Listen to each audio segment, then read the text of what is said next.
Nous sommes à Mea Shearim, l'un des quartiers les plus religieux et les plus fermés d'Israël. L'enclave abrite un peu moins de 10 000 personnes et obéit à ses propres règles. Ses habitants semblent s'être figés dans le temps. Seules les lois de la Torah régissent leur vie quotidienne. Lorsque l'on se promène à Mea Shearim, certains détails interpellent. Sur les murs, nombreux sont les petits panneaux affichant des drapeaux palestiniens ou des slogans antisionistes. C'est l'œuvre des Neturei Karta, une communauté de 10 000 familles en Israël, dont 700 se trouvent à Mea Shearim. Ils prétendent ne pas s'intéresser à la politique. Ils sont pourtant farouchement opposés à l'existence de l'État d'Israël. Voici le rabbin Meir Hirsch, qui dirige cette communauté et ne s'exprime jamais devant une caméra, sauf aujourd'hui où il nous a ouvert les portes de sa maison.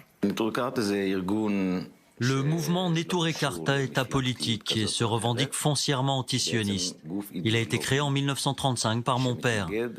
La base du mouvement, c'est d'être antisioniste. Neturei Karta signifie gardien de la cité en araméen. Le groupe est né de la scission avec le parti religieux Agudat Israël, aujourd'hui ennemi déclaré.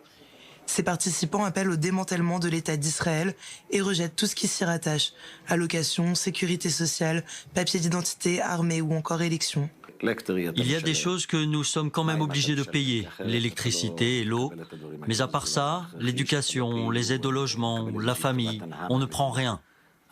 Quand nous devons nous rendre à l'hôpital, nous payons la consultation, qui est très chère, parce que nous n'avons aucune assurance. Au rez-de-chaussée de l'immeuble, une famille de 20 personnes se tasse dans 2 pièces et prépare un déjeuner de fête.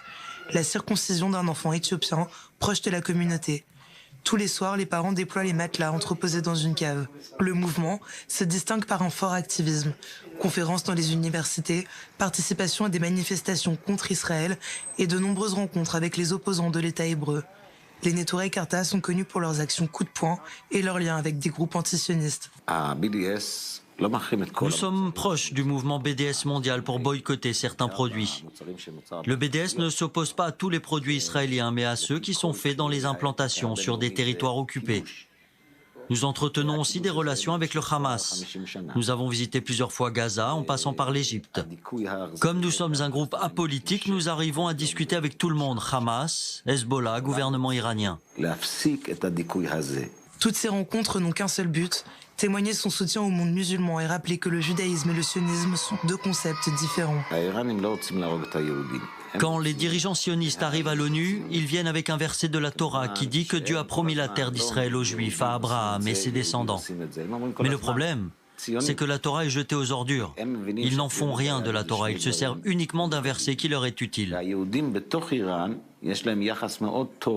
Et de tenir des propos beaucoup plus graves, comme comparer Israël aux nazis. Le rabbin Hirsch évoque une collaboration entre sionistes et nazis, des allégations qui justifient son farouche antisionisme, en plus d'une interprétation du livre sacré. Les Juifs ne peuvent pas accélérer la rédemption. Nous n'avons pas ce pouvoir.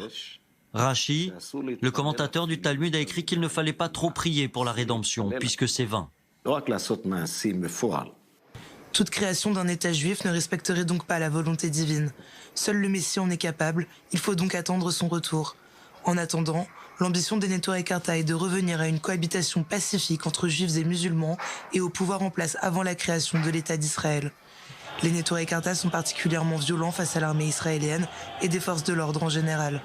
À plusieurs reprises, des effigies de soldats ont été pendues ou brûlées dans le quartier de Mea Shearim.